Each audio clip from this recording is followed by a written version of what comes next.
They say the strongest trees don't grow in the safety of gardens. They grow on cliffs, battered by merciless winds. Their roots claw into the rock. Their trunks bend but never break, because survival demanded it. Now, think about your own soul. What if the heartbreaks you begged to escape, the betrayals that cut too deep, the traumas you've tried to bury? What if all of that wasn't evidence of weakness, but the very pressure shaping you into something indestructible? It's a disturbing thought, isn't it? We spend our lives running from pain, desperate to avoid it. But what if the cracks you carry are not signs of failure, but doorways to power? Carl Jung believed exactly that. He taught that our wounds are not random. They are maps to the unconscious mind, guiding us back to the parts of ourselves we've lost. And for empaths, this truth burns even brighter, because within those wounds lies the seed of inner power. Here's the paradox. Society tells you that numbness is strength, that to survive, you must stop feeling. But you, the empath, know a secret most people never discover. Numbness isn't survival, it's decay. Real strength is feeling it all and still rising. You've been told you're fragile, too sensitive, even weak. But what if those labels are lies? What if your sensitivity is proof that your soul is tuned to a rare frequency, a frequency others can't hear, but one that can unlock hidden inner power? And that's why you're here. Because maybe you've noticed it. The way people confess their secrets to you without knowing why. The way you walk into a room and feel the unspoken tension before a word is said. The way crowds leave you drained, yet nature restores you in ways no medicine can. These aren't coincidences. These are signs. Rare signs. The kind most people overlook. But you can't ignore, because they've shaped your life from the very beginning. So stay with me. In the next few minutes, we are going to uncover what these signs really mean. We'll explore Carl Jung's forgotten insights, the language of the unconscious mind, and the path of shadow work that transforms wounds into wisdom. And most importantly, we'll discover why your deepest pain may actually be the rarest gift you carry, the key to unlocking your inner power. It often begins in the quiet moments of childhood, the ones nobody else remembers but that etched themselves into your soul. While other kids brushed off harsh words like dust, you carried them home as if they were carved in stone. Do you remember that one teacher's comment, or that one joke from classmates, that still echoes in your chest years later? That's not weakness. That's the empath's first initiation. For most children, arguments at home are noise. But for the empath child, each raised voice feels like glass shattering under the skin. While others went back to their toys, you lay awake, heart pounding, sensing tension in the walls. It wasn't just hearing, it was absorbing. You weren't just in the room, you were inside the storm. And this is where empathy and trauma intertwine. The empath child learns to read moods as if survival depended on it, because it often did.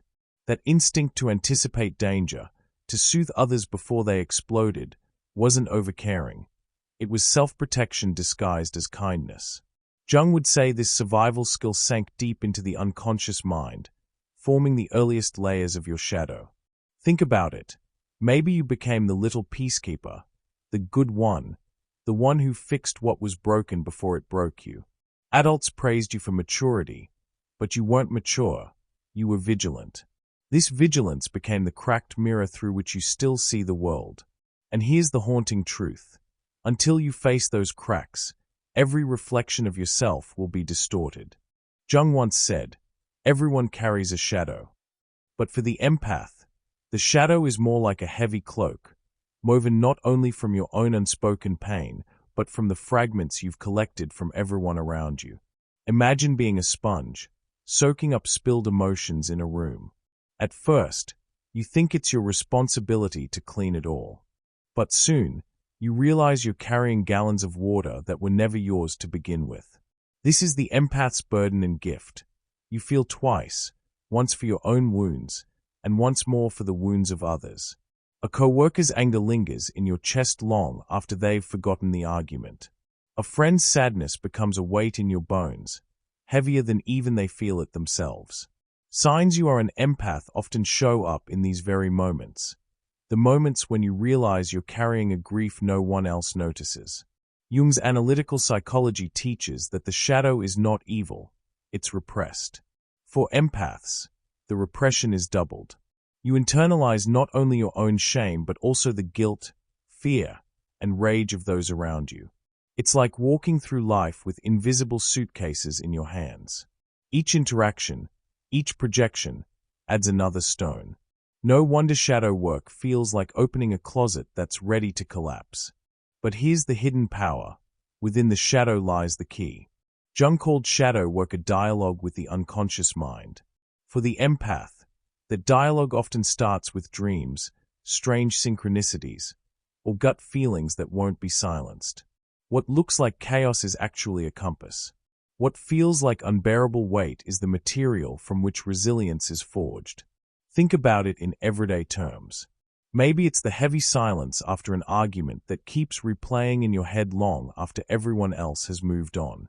Maybe it's that uneasy feeling you get when someone says, "I'm fine," but your chest tightens because you know they are not. Or maybe it's waking up from a dream that feels borrowed, carrying a story that doesn't even belong to you. These moments can feel confusing, even exhausting, but they are not random. They are messages, signals, directions from your unconscious mind. The truth is, your shadow isn't here to destroy you. It's here to guide you back to yourself. Every difficult memory, every uncomfortable intuition, every ache in your body when you're around the wrong people, these are invitations. Invitations to stop ignoring what hurts and start listening to what heals. And when you accept those invitations, step by step, you begin to discover not just survival, but your own inner power. So how do you know if this is your path? How do you know if what you carry is more than ordinary sensitivity, if your life has been shaped by something deeper, rarer, almost otherworldly? Jung believed the unconscious mind leaves clues, patterns, symbols, synchronicities, that whisper the truth long before we speak it out loud. And here's where curiosity meets revelation. The rare signs of being an empath aren't random quirks. They are the fingerprints of a soul tuned to a frequency most people will never hear. Some of these signs you may have felt your whole life, but never named. Others will surprise you, hitting like lightning in your chest. Let's walk through them one by one. As you listen, pay attention not only with your mind but with your body. Notice which ones stir something inside, as if a secret door in your unconscious just creaked open. That's how the empath recognizes themselves, not by label, but by resonance. 1. You absorb moods like weather. It's like walking into your office and instantly knowing who had a fight with their partner that morning, without anyone saying a word. The tension hangs in the air, and your chest feels heavy before you've even sat down. Later, when you step into a cafe filled with laughter, you feel lighter, as if you've borrowed the joy of strangers. This isn't imagination, it's your emotional radar in action. 2. Strangers confess their secrets. Maybe it's the cashier at the grocery store who suddenly tells you about her divorce, or the Uber driver who opens up about his sick mother halfway through the ride. You didn't ask, but people sense something in you, a quiet safety, an energy that tells them, "Here, I can let go." While others might find it strange, you know it's just part of being an empath. You carry the presence that loosens the grip of silence. 3. Crowds drain you. Think of the last time you walked through a busy mall or attended a concert. Most people left buzzing with excitement, but you returned home exhausted, as if you'd been working for hours. It's not the noise alone, it's the sheer amount of energy you soaked up. Every mood, every fragment of stress or joy in the crowd, your body held onto it. And so, what feels like fun for others feels like running a marathon for you. 4. You sense lies before words. Picture this, a friend tells you, "I'm fine," with a smile. Everyone else believes them, but you feel a knot in your stomach. Their tone is too quick, their eyes shift just slightly. You know the truth before they say it, sometimes before they even admit it to themselves. For you, body language isn't background noise. It's a language louder than words. 5. Dreams carry other people's stories. Have you ever woken up with a vivid dream about someone close to you, only to discover later that they were going through exactly what you dreamed? Or dreamed about strangers in situations that felt foreign yet deeply real? That's the unconscious mind speaking in symbols. And for empaths, those symbols don't always belong only to them. Dreams become borrowed stories, threads from the collective unconscious woven into your sleep. 6. You became the peacekeeper. As a child, maybe you sensed arguments brewing before they began. You distracted your parents with a joke, comforted your sibling before they cried, or kept quiet when you wanted to speak just to avoid tension. People called you responsible or mature, but you know it wasn't maturity, it was survival. Even today, you probably find yourself stepping into smooth conflicts at work or among friends, carrying a role you never asked for but can't seem to shake. 7. Toxic people are drawn to you. Think about the patterns in your relationships. How many times have you found yourself being leaned on by people who gave nothing back?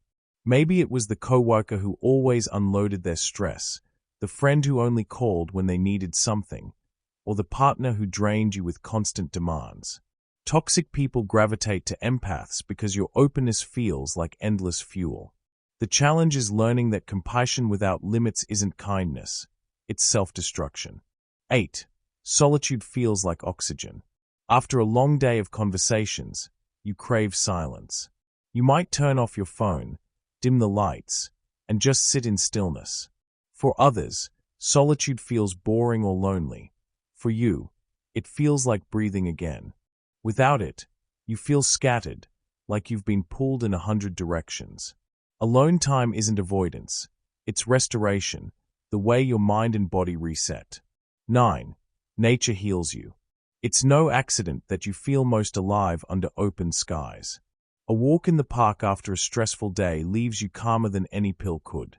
Sitting by the ocean, you feel the waves sinking with your heartbeat. In the forest, the silence isn't empty. It's full, rich, healing. Nature doesn't demand anything from you, and that's why it feels like home. 10. Synchronicity follows you. You think of someone, and they call minutes later. You notice repeating numbers on clocks or receipts. 1111, 222, 333, just when you're questioning your path. You run into the same stranger twice in 1 week in completely different places. To others, these moments are coincidences. To you, they are whispers from the unconscious mind, subtle signs that life is weaving you into a rhythm greater than chance. There comes a moment in every empath's life when the pattern becomes impossible to ignore. You look back at your relationships, friendships, romances, even family ties, and you notice the same thread weaving through them. You were the giver, the listener, the healer. And too often, they were the takers, the drainers, the ones who mistook your openness for weakness. Carl Jung warned that what remains unconscious rules our lives. For empaths, this shows up in attraction to toxic people. It isn't that you want their chaos, it's that your unconscious, shaped by the inner child, is still trying to fix what could never be fixed. You learned early that love meant absorbing pain. And so, as an adult, you replay the script until you finally see it for what it is, a chain. But chains are meant to be broken. The first step is recognition. Imagine writing down every name of those closest to you and paying attention to your body. Does your chest tighten? Does your breath shorten? That reaction is not random. It's the unconscious mind speaking. It's telling you who drains you and who restores you. Breaking chains doesn't mean abandoning compassion. It means reimagining compassion with boundaries. Emotional boundaries are not walls. They are gates.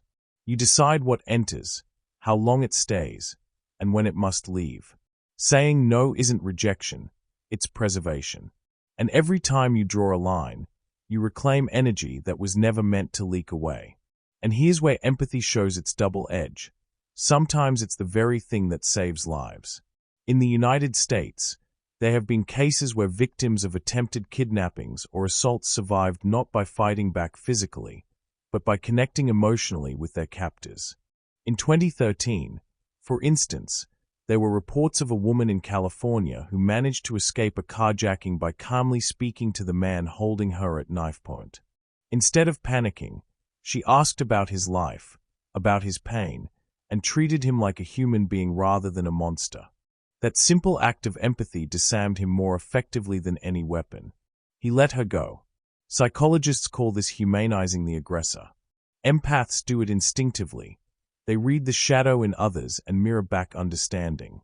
It doesn't excuse toxic behavior, but it reveals how empathy can be both shield and sword. And while this instinct may save you in extreme situations, in daily life it often becomes the reason toxic people cling to you. They feel seen in your presence, but at your expense. That's why boundaries are not optional for empaths. They are vital.